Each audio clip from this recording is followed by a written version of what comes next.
अंबरनाथमध्ये फडणवीसांच्या पाठोपाठ आज शिंदेंची सभा होतीये। नगराध्यक्षपदाच्या उमेदवार मनीषा वाळेकरांसाठी ही शिंदेंची सभा होतीये। अंबरनाथच्या छत्रपती शिवाजी महाराज चौक परिसरामध्ये ही सभा आयोजित करण्यात आलेली आहे। अंबरनाथमध्ये देवेंद्र फडणवीस यांनी सभा घेतली आणि त्याच्यानंतर आता एकनाथ शिंदे यांची देखील सभा होतीये। नगराध्यक्षपदाच्या उमेदवार मनीषा वाळेकरांसाठी शिंदेंची ही सभा आयोजित करण्यात आली आहे। नगराध्यक्षपदाच्या उमेदवार मनीषा वाळेकरांसाठी शिंदेंची ही सभा होतीये। नगराध्यक्षपदाच्या उमेदवार मनीषा वाळेकर यांच्यासाठी एकनाथ शिंदे यांची सभा होतीये।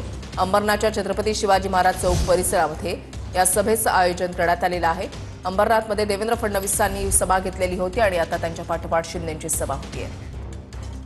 नवी दिल्लीमधील वाढतं प्रदूषण पाहता दिल्ली सरकारचा एक मोठा निर्णय आता समोर आलाय। दिल्लीतील सर्व सरकारी आणि खासगी संस्थांमध्ये 50% वर्क फ्रॉम होम अनिवार्य करण्यात आलाय।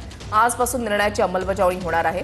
दिल्लीमध्ये वैध पीयूसी प्रमाणपत्राशिवाय पेट्रोल डिझेल मिळणार नाही असा निर्णय घेण्यात आलेला आहे। आढावा घेतलेला आहे आमच्या प्रतिनिधींनी, पाहूयात।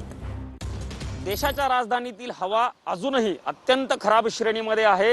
राजधानी नवी दिल्लीमधील हवेचा AQI 350च्या पुढे गेलेला आहे। असं असताना दिल्ली सरकारच्या वतीनं या खराब हवेमुळे काही महत्त्वाचे निर्णय घेतले गेले आहेत आणि त्यातला एक महत्त्वाचा निर्णय म्हणजे 5वी पर्यंतच्या शाळा बंद करण्याचा। खरं तर राजधानी नवी दिल्लीमध्ये मागच्या काही दिवसांपासून सातत्यानं हवेची गुणवत्ता खराब होत असताना बघायला मिळालेली होती आणि त्याच अनुषंगाने मागच्या काही दिवसांपूर्वी ग्रॅप 4 हा राजधानी नवी दिल्लीमध्ये लागू केलेला होता आणि त्या अंतर्गत अत्यंत महत्त्वाचा निर्णय काल सरकारच्या वतीने घेण्यात आलेला आहे। तो म्हणजे आजपासून ग्रॅप 4 अंतर्गत नो पीयूसी नो फ्युअल हा नियम जो आहे तो लागू करण्यात आलेला आहे।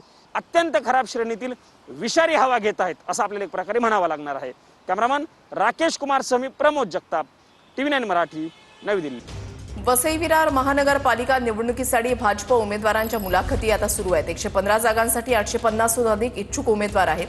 23 डिसेंबरला भाजपची वसई विरारच्या उमेदवारांची पहिली यादी जाहीर होणार आहे। वसई विरारमध्ये शिंदेची शिवसेना आणि भाजप एकत्र लढणार आहे। नव्या वर्षामध्ये सीएनजी आणि पीएनजी स्वस्त होणार आहे। सीएनजी पीएनजीच्या किमतीमध्ये प्रति युनिट 2 ते 3 रुपयांची कपात होणार आहे। एक मोठी बातमी, सावकारी जाचातनं किडनी विकल्याच्या प्रकरणामध्ये मोठा खुलासा झालाय। पीडित शेतकऱ्याची किडनी काढण्यात आल्याचं वैद्यकीय अहवालामध्ये उघड झालंय। काल रात्री उशिरा पीडित शेतकऱ्याचा वैद्यकीय अहवाल प्राप्त झालाय। यामध्ये किडनी काढल्याचं वैद्यकीय अहवालातून स्पष्ट झालंय। त्यामुळे आता तपासाला वेग येणार आहे।